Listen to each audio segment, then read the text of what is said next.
Chicos, bienvenidos a un nuevo video. El tema de hoy es clasificación de triángulos por la medida de sus ángulos. Iniciemos. El problema de Analiza nos pregunta ¿qué características tienen los ángulos en cada grupo de triángulos? Tenemos el grupo A, el grupo B y el grupo C. Observemos los ángulos de cada triángulo. Para la solución, podemos decir que la característica de cada grupo es que en el grupo A todos los ángulos de estos triángulos son agudos. Luego, los triángulos del grupo B tienen un ángulo recto y los triángulos del grupo C tienen un ángulo obtuso. Hay que tomar en cuenta que la palabra acutángulo viene de agudo, es decir, menor de 90 grados. Luego, la palabra rectángulo viene de recto, que es igual a 90 grados. Y la palabra obtusángulo viene de obtuso, que es mayor a 90 grados. Veamos entonces el comprende. Los triángulos pueden clasificarse por la medida de sus ángulos.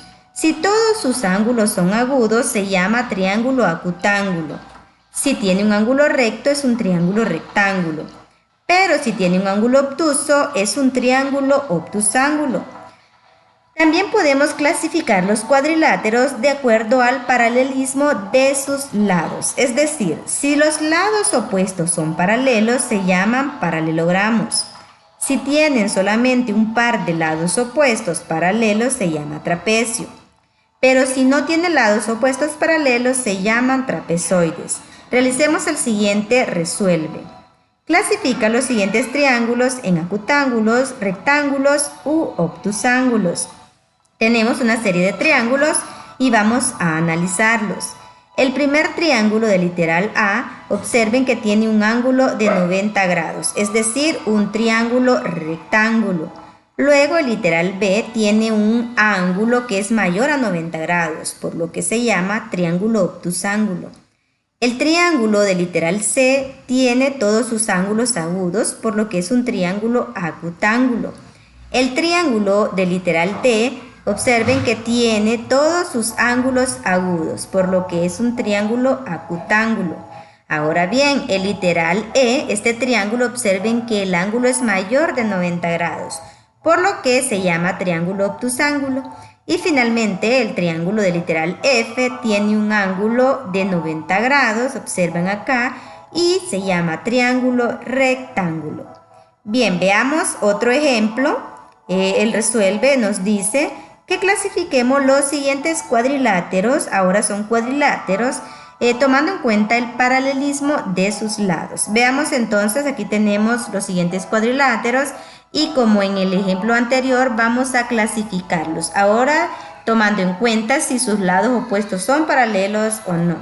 Veamos el literal A, observen sus lados y podemos decir que es un paralelogramo, porque este lado es el opuesto de este y sí son paralelos. Y también este par de lados es paralelo, por lo que es paralelogramo. Veamos ahora el literal B. También es un paralelogramo porque sus lados opuestos son paralelos. Veamos ahora el literal C. Es un trapezoide porque todos, observen que sus lados, ninguno de sus lados opuestos son paralelos. En el literal D es un paralelogramo porque sus lados opuestos también son paralelos. Es decir, que tienen la misma distancia desde cualquier punto. Ahora veamos el literal D.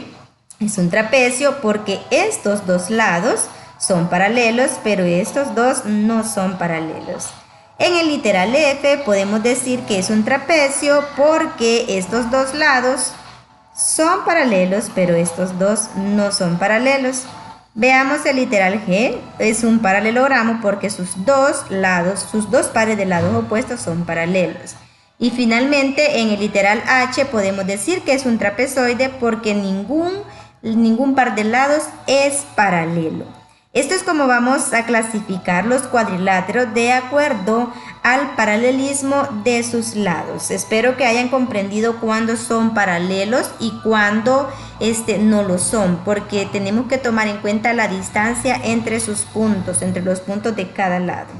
Bien, las indicaciones para esta semana son ver los videos y realizar la lección 1.5, 2.1, 2.2 y 3.1 de su libro de texto. Esto es todo por hoy, chicos. Nos vemos en un próximo video. Hasta luego.